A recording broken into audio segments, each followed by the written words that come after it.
Hello friends, in this brief video I'm going to touch upon how immune system is reconstituted. What do you mean by immune reconstitution and how does it happen after you perform a bone marrow transplant, say in a patient with an immune deficiency.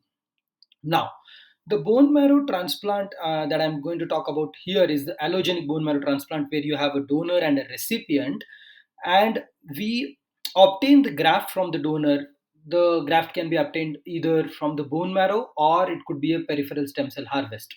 Now, this is the day zero of transplant where chemotherapy has already been given and the recipient is practically uh, having aplasia, meaning to say that the recipient has been suppressed because of the chemotherapy. Now, when you do such a bone marrow transplant, the graft contains two important cell subsets. One is the CD34 stem cells, and second is the T cells.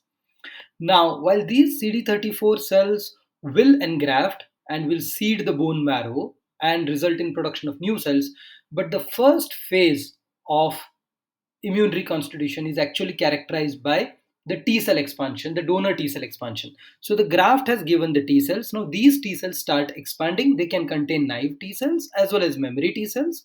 And these T cells, which are expanding in the first phase, help in fighting infections. So this would be the peripheral expansion, which is the first phase of immune reconstitution. Now, these T cells will be oligoclonal. What I meant to say is that they won't have much broader repertoire, and hence the reconstitution here does not help us fight all kinds of infections. And this phase can last anywhere between 6 months to a year in children. Now, the second phase, which is T and B cell neogenesis. Now, why do I use the term neogenesis? Because these T and B cells are in fact being produced by the stem cells, which have now have taken their place inside the bone marrow.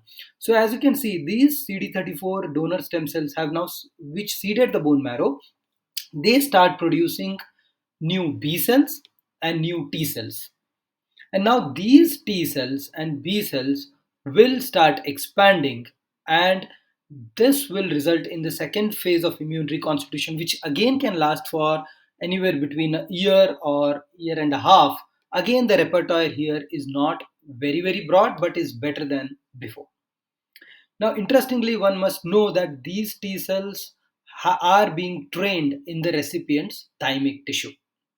Finally, as more and more T cells are trained in the recipient thymic tissue, these T cells now will come out and there will be a broader repertoire finally, somewhere beyond 2 years after a bone marrow transplant. And you will get a T cell diversity which is polyclonal.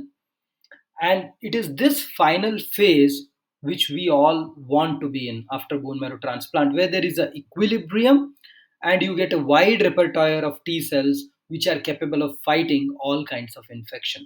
Now, this is how immune reconstitution would happen post bone marrow transplant. Now, this brief video clearly depicts that at least for a year or two, after bone marrow transplant, our patients are still immunocompromised, and that is why most of these patients are on some kinds of prophylaxis. We essentially begin vaccinating our patients if they are not on immunosuppression only after a year or so after bone marrow transplant. And this is essentially because the immune reconstitution would take pretty long after a bone marrow transplant is performed. And that is why, say, in patients with severe combined immunodeficiencies, where they do not produce immunoglobulins, such immunoglobulin substitution would be required at least for 6 months to a year post bone marrow transplant. And this is the basic knowledge of immune reconstitution is very essential to understand how do we support these children post bone marrow transplant in the setting of a primary immune deficiency. Thank you.